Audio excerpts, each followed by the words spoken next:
এই অঙ্কটা শুরু করব কি দিয়ে? আমি এইখানে যদি এইখান থেকে উদ্দীপক থেকে শুরু করতে যাই, তো শুরু করলে আমি কি করব আমি বুঝতেছি না। কিন্তু আমি যদি লেফট হ্যান্ড সাইড থেকে শুরু করি, এম আর এন এর ভ্যালু কিন্তু আমি এখানে বসাইতে পারবো, তাই না? সো আমার এখানে অঙ্কটা শুরুই করতে হবে লেফট হ্যান্ড সাইড দিয়ে। সো খ নম্বরটা চলো শুরু করি।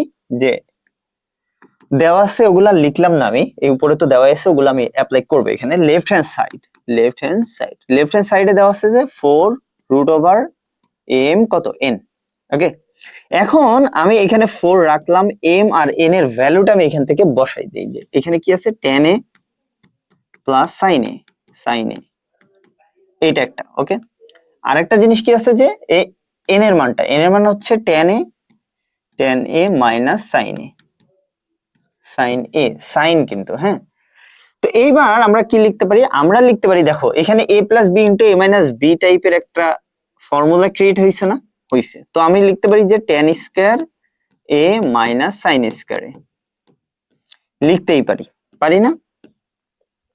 এইবার হচ্ছে আমার কাজ, এবার আমি কি করব, আমার টার্গেট দেখো, টার্গেট কিন্তু এম স্কয়ার মাইনাস এন স্কয়ারে যাইতে হবে। মানে এম এর ভ্যালু যদি আমি আনতে চাই, আমার কি tan a plus sin a আনতে হবে, আবার tan a minus sin a আনা লাগবে এন এর ভ্যালু যদি বসাইতে চাই। তো এখন আমি তো কি করলাম, আমি প্রমাণে আমার লেফট হ্যান্ড সাইডে এম এন ছিল, এম এন এর জায়গায় আমি মাত্র মানগুলা বসাইছি। বসানোর পরে এবার এবার এবার আমি কি করতে পারি, tan square minus sin square, এটা তো আসছে tan a plus sin a, tan a minus sin থেকে আসছে, আমি তো আর ওইখানে যাইতে পারবো না। তো আমার আর কোনো ওয়ে নাই, আমি এখন বাধ্য হয়ে tan আর sin কে ভাঙবো। ভাঙার পরে দেখো কি হয়, যে tan কে যদি তুমি ভাঙো তাহলে আমরা লিখতে পারি sin স্কয়ার a বাই হচ্ছে cos square a, cos square a।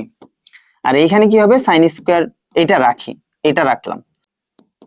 এবার আমি কি করতে পারি, আমি এখানে 4 রাখলাম, এর ভিতরে কিন্তু আমি sin স্কয়ার কমন নিতে পারি, ভালো করে বুঝো।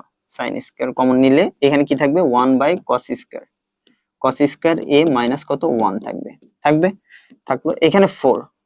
এবার এখানে কি থাকবে, sin স্কয়ার a রাখলাম, 1 বাই cos স্কয়ার মানে কি sec স্কয়ার না, আমি লিখতে পারি তাহলে এটা হচ্ছে sec স্কয়ার। কেন লিখতেছি আমি তোমাকে বলতেছি একটু পরে, যে আমরা কেন এটা করব। তো এইখানে আছে 4 লিখলাম, 4 লেখার পরে এখানে sin স্কয়ার আসছে, sin স্কয়ার a, আর এইখানে সাথে কি sec স্কয়ার মাইনাস 1 সমান কি tan স্কয়ার না, sec স্কয়ার মাইনাস 1 সমান কি লিখতে পারি, tan স্কয়ার। এবার দেখো দেখো প্রমাণে ভালো করে খেয়াল করো, প্রমাণে কিন্তু রুট নাই, এই পাশে রুট ছিল, প্রমাণে কিন্তু কি নাই, ডান পাশে রুট নাই। তো আমার টার্গেটটা ছিল আমি এই রুটটা আউট করা, এখান থেকে আমার টার্গেটটা কি ছিল, রুটকে আউট করা। এখন রুটকে যদি আউট করতে চাই, আমার ওয়ে দুইটা, ভালো করে বোঝো, ভালো করে বোঝো। রুটকে যদি আউট করতে চাই আমার ওয়ে দুইটা, একটা হচ্ছে আমার রুটের মাথায়, এই যে রুটটার মাথায় একটা স্কোয়ার নিয়ে আসতে হবে, মানে রুটের ভিতরে যাই থাকুক তার মাথায় কি আনতে হবে, স্কোয়ার আনতে হবে, তাইলে আমি কি করতে পারবো, আউট করতে পারবো, তাই না? যেমন ধরো এটার মাথায় যদি স্কোয়ার আসতো তাহলে আমি কি রুট আউট করতে পারবো। আবার আরেকটা ওয়ে, রুটের ভিতরে যে পদগুলা থাকবে এক্স প্লাস মনে করো 1, পুরাটার মাথায় যদি স্কোয়ার থাকে তাইলে আর এটা রুট আমি আউট করতে পারবো। বুঝা গেছে? তাহলে রুট আউটের ওয়ে কয়টা, দুইটা কিন্তু। একটা হচ্ছে হয় পুরো রুটটার উপরে আমার স্কোয়ার আনতে হবে, অথবা আরেকটা কাজ করতে পারবো, আমার পুরো যে রাশিটা থাকবে ওটার মাথায় স্কোয়ার রুট থাকবে তার উপরে, তাইলে তো আমরা কাটতে পারবো। এবার আসো, এই পদটা যখন আমার আসছিল, আমার এইখান তো a square minus B square টাইপের হইছে, আমার যদি এখানে মাইনাসটা থাকে, এই যে মাইনাসটা থাকে, আমি কি এই রুটটা কি আউট করতে পারবো, পারবো না তো। আবার আমি তো বাইরে থেকে একটা স্কোয়ার আনতেও পারবো না, স্কোয়ার বাইরে থেকে আমি কখন করতে পারি, বর্গ, যখন একটা সমীকরণ থাকে, সমীকরণের দুই পাশে দুইটা রাশি থাকে। তো এইখানে তো আর সমীকরণ নেই, এখানে একটা রাশি আছে। তো আমার এই অপশনটা বাদ, যে আমি বাইরে থেকে স্কোয়ার নিয়ে এসে রুটটা আউট করবো, ওই অপশন কিন্তু আমার হাতে নাই। তাহলে আমার বাধ্য হয়ে যেটা করতে হবে সেটা হচ্ছে, ভিতরে যে পদগুলা থাকবে না, এই পদগুলার কি হইতে হবে, পদগুলার মাথায় স্কোয়ার আনতে হবে। এখন আমি যদি স্কোয়ার আনতে চাই, আমি দেখো এখানে যখন আমি সাইনটা কমন নিলাম, এইখানে সেক স্কোয়ার হয়ে গেছে, ট্যান স্কোয়ার হয়ে গেছে না, সেক স্কোয়ার মাইনাস 1 থেকে কি ট্যান স্কোয়ার লেখা যায়। যখন এটা হইছে, এটা হওয়ার কারণে দেখো তো, এবার এটার মাথায় স্কোয়ার আছে, এটার মাথায় স্কোয়ার আছে, আবার মাঝখানে আমার কি আছে, গুণ আছে। এইবার কিন্তু আমি রুটটা আউট করতে পারি, এবং রুটটা আউট করে আমি লিখতে পারি, সেটা হচ্ছে যে 4, এইখানে ট্যান এটা পাশে লিখলাম, আগে লিখলাম, আর এই সাইন এটা লিখলাম। দেখো তো এবার কি হইছে, এ স্কোয়ার স্কোয়ার দুইটার মাথায় তো রুট আছে, রুট আউট। রুট যখন আউট হয়ে গেছে, এখানে 4, এটা এ এটা বি এর মতো হয়ে গেছে না, 4ab 4ab এর মতো লাগতেছে না? এটা দেখো 4ab সূত্রটা তোমরা তো জানো, 4ab সমান কি, a plus B whole square minus a minus B whole square. আমরা জানি না? এটা জানি। সো এখন যেহেতু আমার 4ab হইছে, দেখো 4ab যেহেতু হইছে, আবার দেখো প্রমাণে কি লাগবে, এই যে এরকম a square minus b square টাইপের চলে আসছে। সো এখন a মানে আমি কি 4a মানে এটা, b মানে এটা, আমি এটা লিখতে পারি যে a plus b whole square, 4ab সূত্র লিখতেছি, minus a minus b whole square, 10a minus, লিখছি না 4ab হইছে আমার 4ab সূত্র। এখন তুমি বলো tan a plus sin a এটার ভ্যালু কত, m না? এটার ভ্যালু কত, m, বসাই দাও m, তার মাথায় কি হবে স্কয়ার, মাইনাস এটার ভ্যালু কত, n স্কয়ার। এই দেখো রাইট হ্যান্ড সাইড হয়ে গেছে। বুঝা গেছে অঙ্কটা? অঙ্ক কিন্তু ইজি, হ্যাঁ, অঙ্ক খুব বেশি কঠিন না।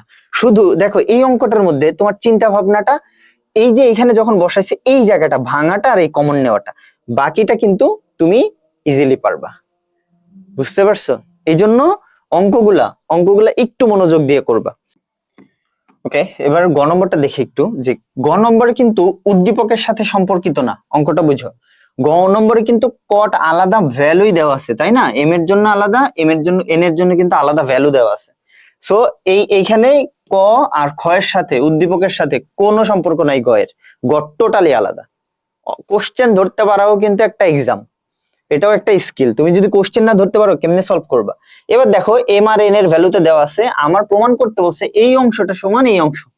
দেখো 4√mn কে যদি আমি স্কোয়ার করি তাইলেই তো 16mn আসে, তাই না? আসে না? আসে তো। তার মানে আমার এরকম কিছু একটা আসবে যেটার মাথায় স্কোয়ার করে কিছু একটা আমি ওই 16mn এ চলে যাব। তার মানে আগের অঙ্কের সাথে এটার কিছুটা মিল আছে, কিছুটা না অনেকটাই মিল আছে, হ্যাঁ।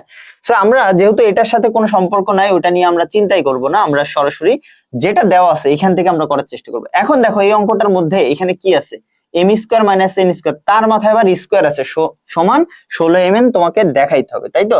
তো এখন আমরা তুলি যে লেফট হ্যান্ড সাইড দিয়ে যদি অঙ্কটা তুলি, যে এখানে m square minus n square, তার মাথায় আবার কি আছে, স্কোয়ার আছে।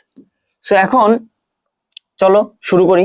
এম এর ভ্যালুটা কত, এম এর ভ্যালু এই যে কট এ প্লাস কস এ, এটা তুললাম, ওকে, এটা দিলাম, এটার মাথায় কি হবে স্কোয়ার, মাইনাস তারপরে আসবে কি কট এ মাইনাস কস এ, তার মাথায় কি আছে স্কোয়ার। এখন এই পুরাটার মাথায় আবার কিন্তু স্কোয়ার দেওয়া আছে, তুলো স্কোয়ার।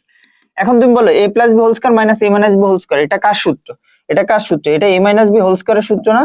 এ মাইনাস বি, সরি 4ab সূত্র, 4 কট এ বি মান হচ্ছে কজ এ। বুঝা গেছে? এখন এটা পুরাটার মাথায় কি আছে দেখো, এইটুকু কিন্তু এই ভিতরের এইটুকু কিন্তু 4ab সূত্র। বুঝা গেছে? ভিতরের এইটুকু হচ্ছে 4ab সূত্র। সো এখন তুমি কি করবা, এখন তুমি দেখো স্কোয়ারটা দিয়ে দাও, তাহলে এখানে কি হবে 16 কট এ আর এখানে হবে কস এ, ওকে। এইবার আমরা কি করতে পারি, 16 রাখলাম, স্কোয়ারটা তো এর মাথায় হয়ে যাবে। বুঝো, ভালো করে বুঝো কিন্তু। এইবার আমার কিন্তু mn এ ফিরে যাইতে হবে, 16 চলে আসছে, 16 চলে আসছে, এবার কি হবে, mn এ যদি ফিরে যাইতে হয় আমার কিন্তু এই রাশিটা আসা লাগবে, এই রাশিটা, এবং তারা গুণ আকারে থাকা লাগবে।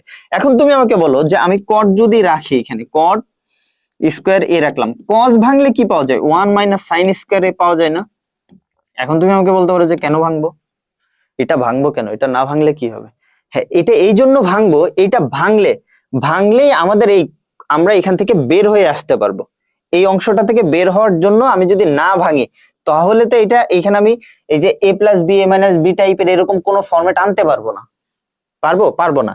এই জন্য আমি এই কসটাকে কি করলাম, ভেঙে নিলাম। ভেঙে এবার দেখো 16 তুমি কট দিয়ে যদি গুণ করি তাহলে কি হবে, ভিতরে কট স্কোয়ার এ মাইনাস এখানে হবে কট স্কোয়ার এ ইন্টু সাইন স্কোয়ার এ, ভাঙে। এবার এখানে 16 কট স্কোয়ার রাখি, কট স্কোয়ার এ, কট ভাঙলে কি পাওয়া যায়, কস স্কোয়ার এ বাই কি হবে সাইন স্কোয়ার এ ইন্টু সাইন স্কোয়ার এ, স্কয়ার। এবার দেখো এটা কি, এইটা আর এটা কি কাটা হইছে না?